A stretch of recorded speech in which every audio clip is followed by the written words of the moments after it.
Right, so we're continuing in the chapter on internal flow. We've covered a lot of ground, but we still need to cover some more, especially get to the turbulent flow correlations. So here's our log mean temperature difference.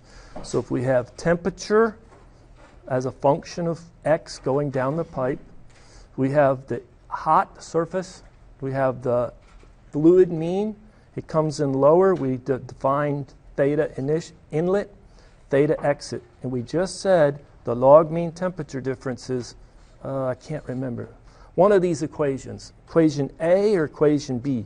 Which equation is correct? Is it equation A, or is it equation B, or are both A and B correct, or are none of these equations correct for the log mean temperature difference? How about everybody in? Do you need more time? Math sometimes gets in the way of engineering, but engineering uses math, and you have to be good. If you're going to be an engineer, you have to be pretty good at math, right? So what's the relationship over on the side, just over here, between the natural log of, let's say, 1 over A and the natural log of A?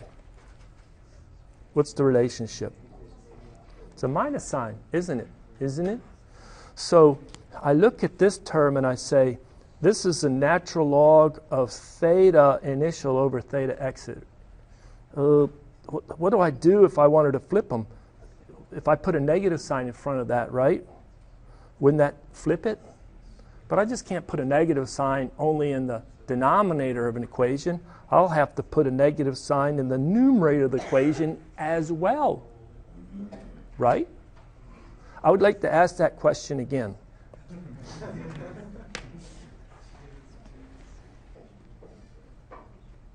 Everybody in? All right, we're all in. Let's go ahead and stop.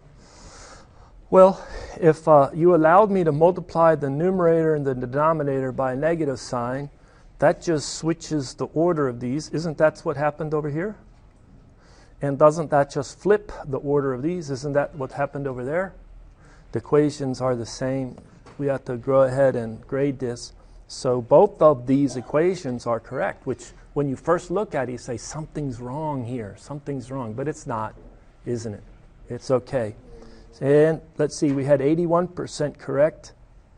So from 33 up to 81. Not bad. So let's move on. One last thing. What is this log mean temperature difference? It's the appropriate average temperature difference between the two fluids throughout that length of the pipe. So you would say, you know, if the temperature here, let me just make a couple sketches. Here's the temperature, here's temperature S, and here's temperature of the fluid. T mean of the fluid as it flows through the heat exchanger from inlet to outlet, from 0 to L. Okay? That case, you're going to get the log mean temperature difference will be about the temperature difference that I just sketched right there. But some other case could come and it would be like this. Minuscule delta theta over there. Well, what's going to be the appropriate average theta then? Well, the log mean temperature difference will give it correctly in the equations, accounting for that exponential shape. All right, so let's go ahead and press forward. So laminar flow. We can do some things analytically with laminar flow, and we just can't do it with turbulent flow. Let's take a look at the heat equation. It's a one-dimensional energy balance equation, the heat equation. You only have it as a function of R. Well, the terms here are the conduction in the radial, and then you have the advection term going down the pipe, the length of the pipe X. Well, we say if the fluid properties are not temperature dependent, like density and specific heat, then basically we solved already for the fully developed laminar velocity profile. So we can put this in under the restriction that it's fully developed flow. We then take a look at this term, dt dx. If you have a constant heat addition to it, then that spatial, partial derivative of temperature with respect to position equals the rate of change of the mean temperature with respect to x, which is a constant. It's gradually increasing for a constant wall heat flux. And you can work it out. We worked it out. It's the wall heat flux times the perimeter, pi d, divided by m dot c sub p. M dot is rho u mean area, cross-sectional area. So we can work this out, and it's a constant. So we have this analytically, we have that as a constant, what the terms are. They're not a function of r, and we're left with this term where the function of r is. So we have our boundary conditions, a differential equation. It's nasty. I shouldn't say nasty, it's just long and tedious. And you have another boundary condition here. So symmetry, and then the wall temperature has to be satisfied. Well, I put a few dots right here. What does that mean?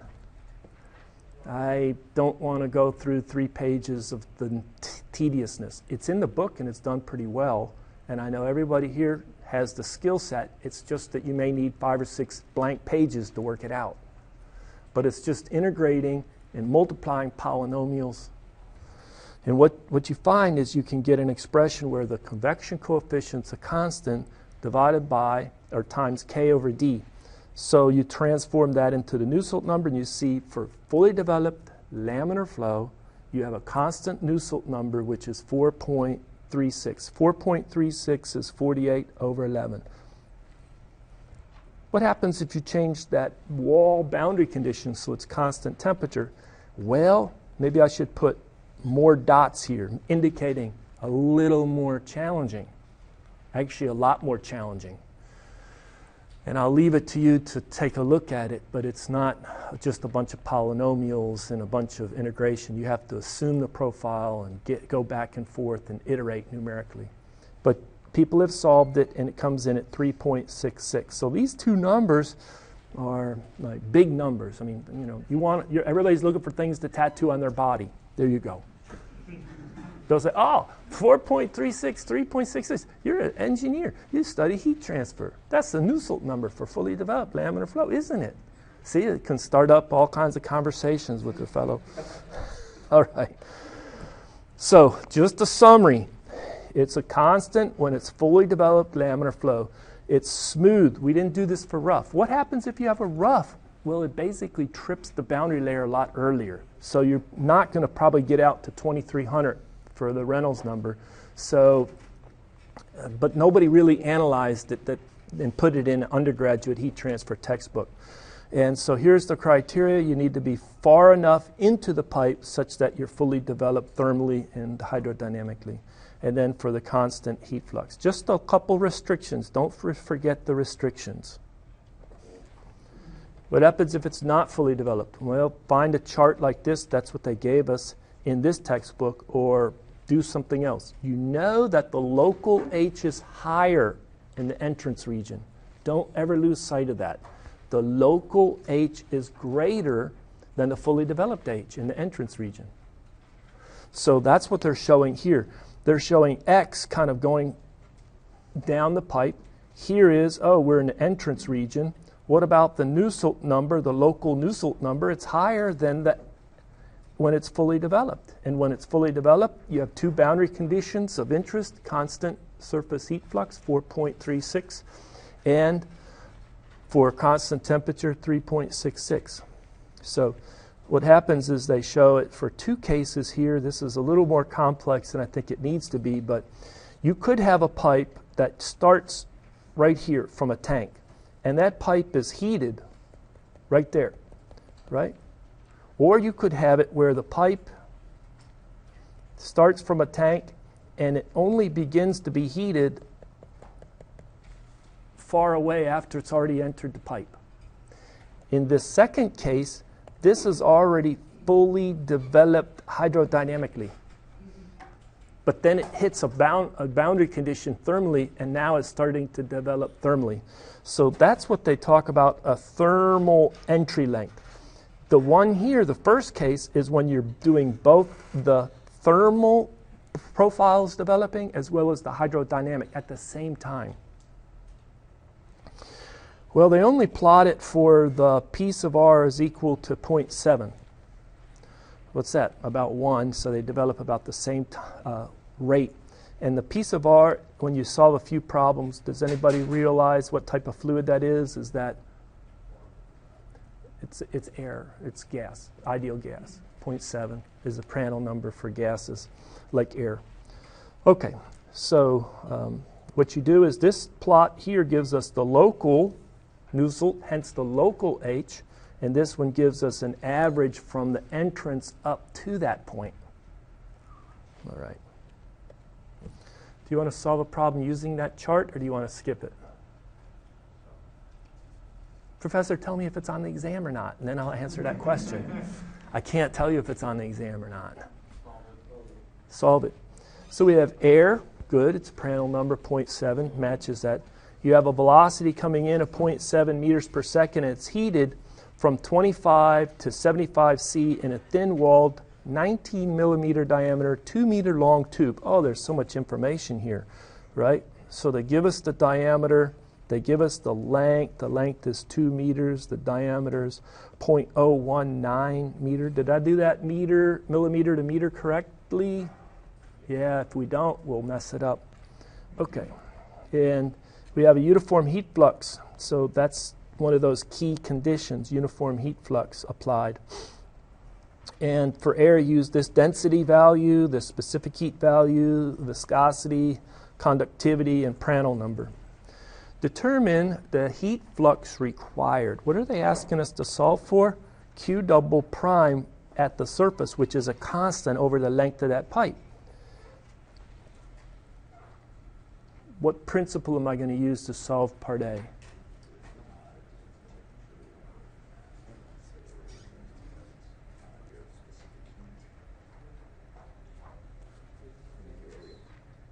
I'm looking for a big principle.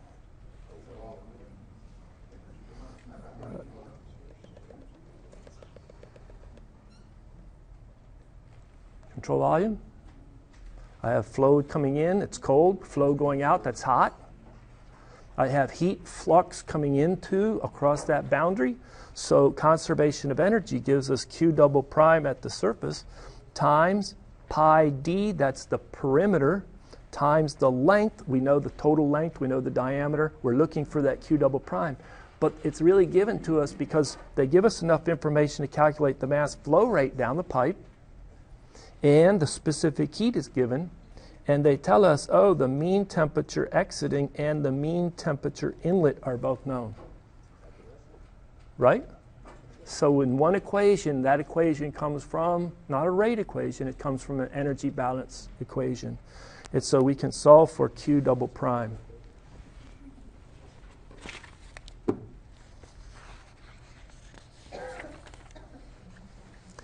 So Q double prime is about 223 watts per meter squared. Determine the surface temperature of the tube at a distance 0.1 from the entrance.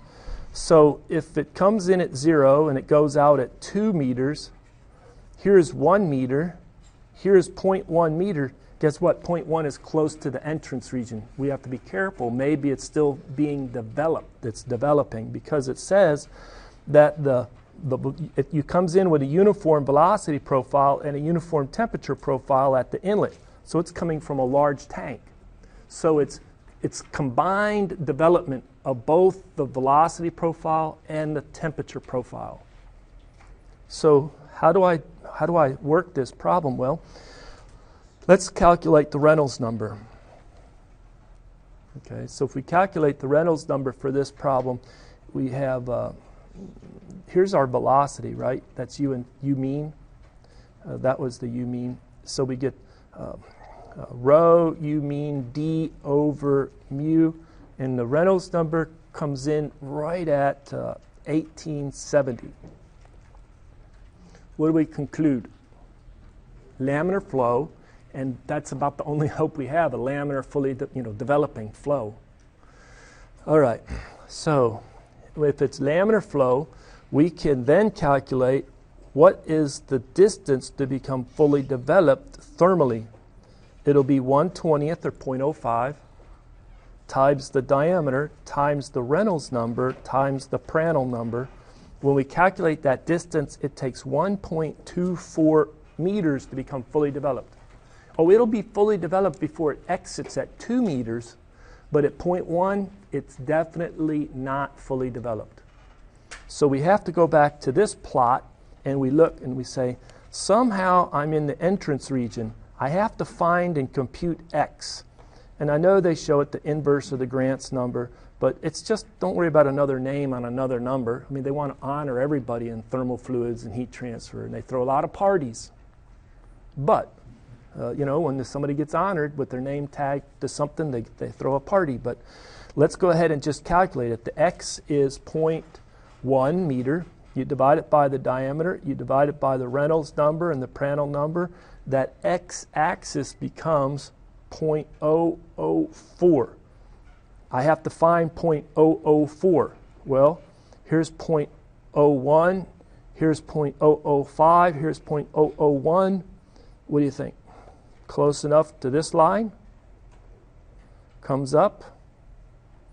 And now I have to find which line I'm interested in intersecting. Do I have a constant heat flux, the top two, or a constant surface temperature, the bottom two? It's constant heat flux. And now do I have the dashed line, the thermal entry length only, or do I have a combined entry, both of them developing? Well, they both develop, true? So it's the solid line, isn't it? So we pick off a Nusselt number of 10. And so now we can go back here. So we get the Nusselt of 10. What do I do? How is that going to help me determine the surface temperature at that tube? Well, what's the Nusselt number defined as? H local times D divided by K. Remember, this was a local Nusselt number that we just picked off, not the average. So this gives us H. It's going to be 10 times K divided by D. It's around 14.8 watts per meter squared degree C. That's what H is for this problem. Go back to our rate equation. Q double prime is equal to H, the temperature of the surface minus the temperature mean at that location. That location X of interest, which was 0.1. So we're looking for that surface temperature at 0.1. We just calculated H. We know Q double prime, but do we really know this one? We have to calculate it. And you just remember that the temperature of the T mean is linearly increasing. And it came in at 25, and it goes out at 75. That's a change of 50 degrees C. And that's over a length of 2. So basically, the T mean at x equal to 0.1 is equal to the T mean inlet plus the 50 degree change, but instead of being over 2 meters, you just want it over 1 meter. So it's 27.5 for that temperature. All right.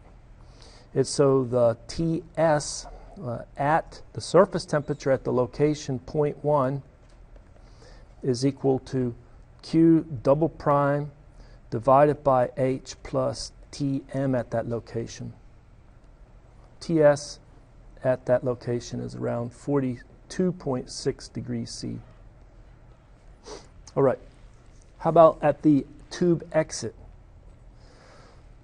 Well, the only difference between this one and this one, it was still developing, hence we had a local Nusselt number which was 10. At the exit, it's fully developed. The Nusselt number for constant heat flux 4.36. And so when it's 4.36, you get a different H. When you get a different H, you get a different everything. So I believe that the temperature, the H, instead of being 14.8, it's like 6.4 watts per meter degree C. And so then you go down and you have to get the mean on the outlet, which is 75. You add to it Q double prime 223 divided by 6.4. And the surface temperature comes in at about 110 degrees C at the exit. Did that help? So when you're finding T needed? When we have a Q double prime that's constant over the length of the pipe, yes. Yep, exactly. Yes, remember we had a bunch of those little questions last time where we have it, the TM is going up and TS is higher. And it's all, even if this is the entry length right here, the entrance where this is developing, this is fully developed, this is still straight. It's just that it has an effect on TS because it's higher H, lower delta T at the entrance. Turbulent flow. I have discussed this a few times, but it's really kind of almost anticlimactic. Here it is. So we go back to the modified Reynolds analogy. So we have C sub F over 2, which is the friction factor over 8, is equal to the Stanton times Prandtl to the 2/3, or the Nusselt over the Reynolds to the times Prandtl to the 1/3. And so the Nusselt number, if you're looking for a Nusselt number correlation, is a friction factor for smooth tubes, straight runs, times the Reynolds number times the Prandtl number to 1/3. And so they go and they fit that, especially off of a Moody diagram, and then they verify it experimentally, and it's been verified for straight runs in tubes. And they'll get a bunch of correlations that have, like this will come in at a constant Reynolds to the -0.2, since that'll knock that 1 down to Reynolds to the 0.8. Constant Prandtl number to 1/3. That's the general form of the turbulent flow Nusselt number correlations. Here they are. So this is the old one. It's been around for a long time. It's still heavily used. The Dittus Boelter. It was developed for a smooth tube. It's a coefficient on this Prandtl number experimentally said it's better if it's 0.4 for heating, 0.3 for cooling. What's happening to the fluid? Is the fluid being heated? Put a 0.4 in. If it's being cooled, put a 0.3 in. This range of Prandtl number and greater than 10,000 and fully developed. Sider-Tate, this actually is in the FE handbook last time I checked. They didn't put the Dittus Boelter, they put the Sider-Tate equation. So if you're taking the FE exam, that's what they have in the handbook. You can see that it's a very similar form, Reynolds number to the 0.8. Prandtl number is just to 1/3. And what they do is they have this term which helps account for temperature-dependent properties.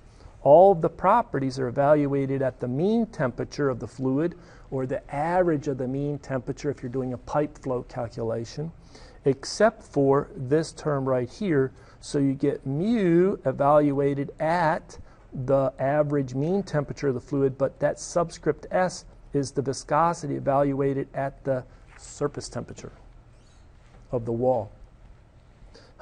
They're about equally accurate.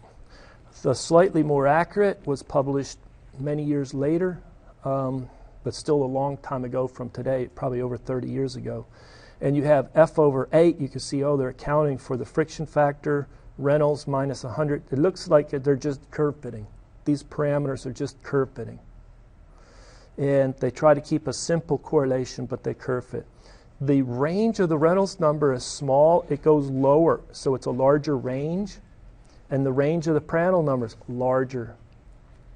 And you can also use it, even though it was developed for a smooth tube, when you have a slightly rough tube, you can account for F, the friction factor in that rough tube, and put it in there. If you're putting something in a computer code, you may want to go with the slightly more accurate. One of the benefits of the Dittus Boelter and Sider-Tate, so much experience with it, people kind of know where it falls. Oh, it's going to fall short. It's going to underestimate H. Hence, I'm going to design something and make a longer heat exchanger or longer tube than needed. That's safe. I'm happy with safe as an engineer. All right? So just to try and give you perspective. Now, this one's hard to implement on a quick 50-minute exam. So on the FE exam and the exams in heat transfer classes, those are the two equations that get the use. And I would say if it's turbulent flow, 90+% of the time, or even more for me, you can use the Dittus Boelter. And there you go. Trying to help guide you in your studying, okay? All right. Can we solve a problem?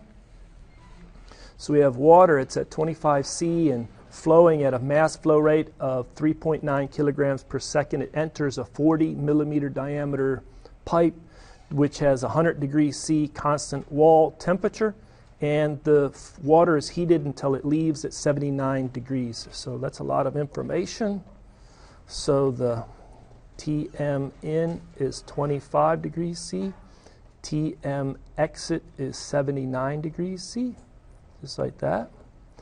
And the wall temperature, Ts, is 100 degrees C, and the diameter D is given to be 0.040 meter, and the mass flow rate is given to be 3.9 kilograms per second. Determine the tube length needed. How long of a tube do I need to achieve that outlet temperature? How would I solve for that? Well, you probably want to make sketches and think about it. What we have is we have a constant temperature. It's coming in. It's going to be approaching it. This is 100. That's close enough to like 80. There's 60. There's 40. There's 20. There's 25 coming in here. And it's going to come out just slightly below 80. See that? All right. Well, you can solve it a couple of different ways. You can go and say Q is equal to the H times the perimeter times the length times that delta T log mean. Do I have enough information to calculate the log mean temperature difference? Yeah, I do, don't I? How would can you calculate that log mean temperature difference? It would be, what is the theta on the inlet? Is that 75 degrees C? How about theta on the exit? It's 100 minus 79. Is that 21 degrees C? All right, I'm going to stop, wake you up. You do the, I don't have time. I need to, not end like I did last time or run out of time because I asked too many questions. Can you calculate the log mean temperature difference? And so would it be 75 minus 21 divided by the natural log is 75 divided by 21? What are the units on that log mean temperature difference? Dimensionless, or does it have units? Degrees C, it has the dimensions of temperature. The numerator does, not the denominator. That's a natural log of ratio of temperature difference, so that's natural log of dimensionless quantity. All right. Now, what about this Q? Is there any information to help me calculate what that Q needs to be? We're going to get H in a second. I know the mean inlet, the mean outlet. I know the diameter. I know the mass flow rate.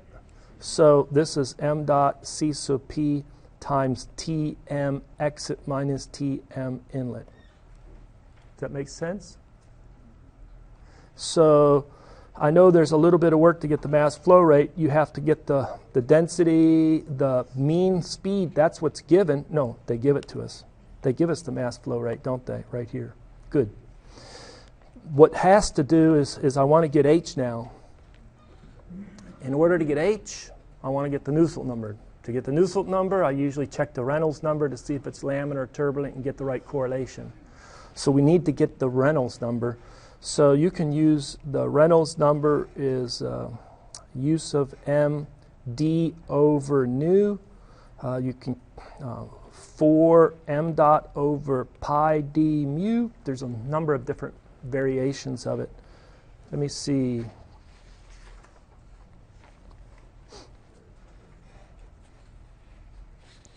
Great. So I calculated a Reynolds number for this problem to be a 2.35 5 times 10 to the 5th. What do you conclude? Turbulent flow, right? All right. How long? We're going to calculate a length, and then we'll go back and check to see how does it compare to 10 diameters. Because 10 diameters would be the length that it's entering. Okay. So we know this, but let's go ahead and get a Nusselt number.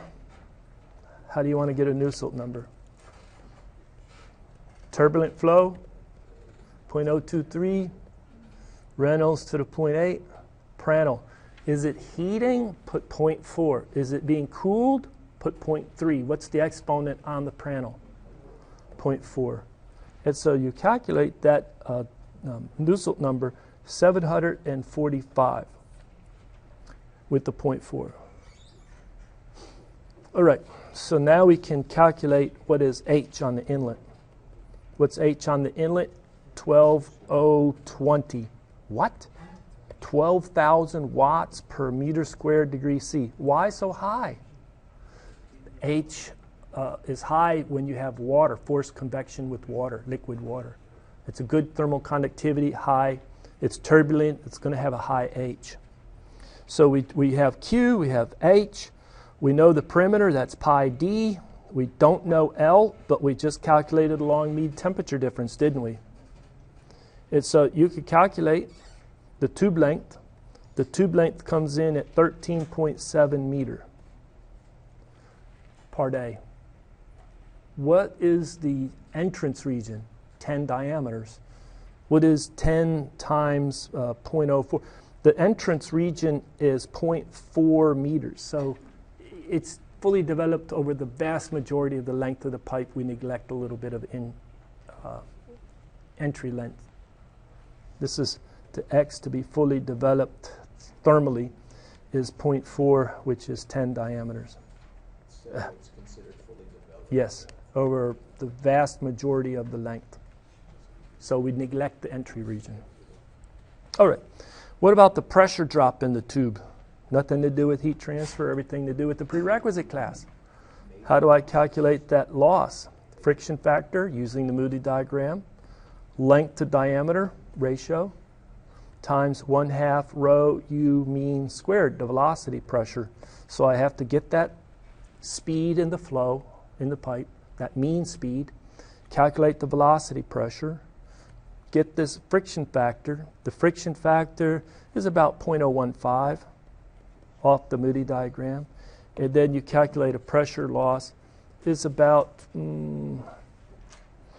25,000 or 25.4 kilopascal. That's the pressure loss. I think that's doable, right? All right. Any comments? Yes. In the log mean temperature difference, shouldn't that denominator be in Kelvin? You're taking a natural log with the ratio? Well, it's a temperature difference over a temperature difference. What I would do is I would add 273 to this, add 273 to this, add 273 to this.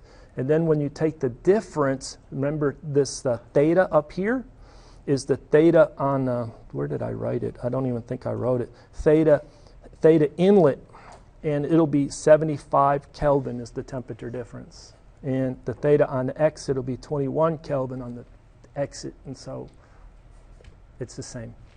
How do you find the friction factor? We know the Reynolds number, and it's smooth. We don't have a roughness.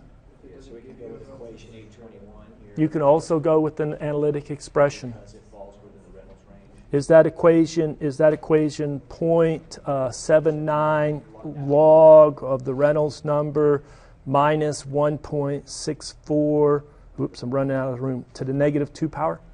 You can use that equation too because it's smooth. Is that going to be on the formula sheet? I wouldn't count on it, but it may be on there. Know how to use that equation. Know how to use it. So if it doesn't give us a material roughness, we just assume it's... You always are stuck with having to go with smooth. Smooth for your Nusselt number correlations and smooth for a lot of analytic, simple expressions like this for the friction factor. I think that'll be on the equation sheet. Right? What happens if you have a non-circular tube? Same thing in fluid mechanics. You introduce the d sub h. What is that h subscript on the d for? Hydraulic diameter. And so the hydraulic diameter is 4 cross-sectional area over the wetted perimeter, isn't it?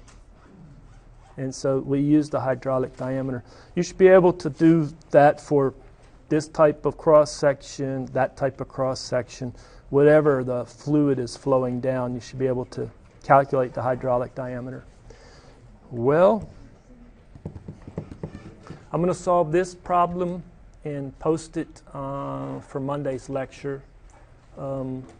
If you do find these problems are challenging and tedious, join the club.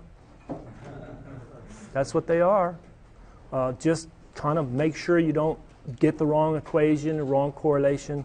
Somebody asked me at the other class, they said, Professor, what happens if I need to get these fluid properties and I need to get it an average mean temperature, and the average mean temperature is close to some line of the table?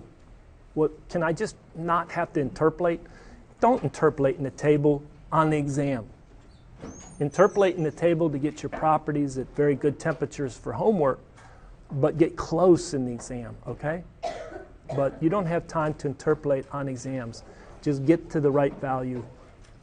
Thank you for your attention.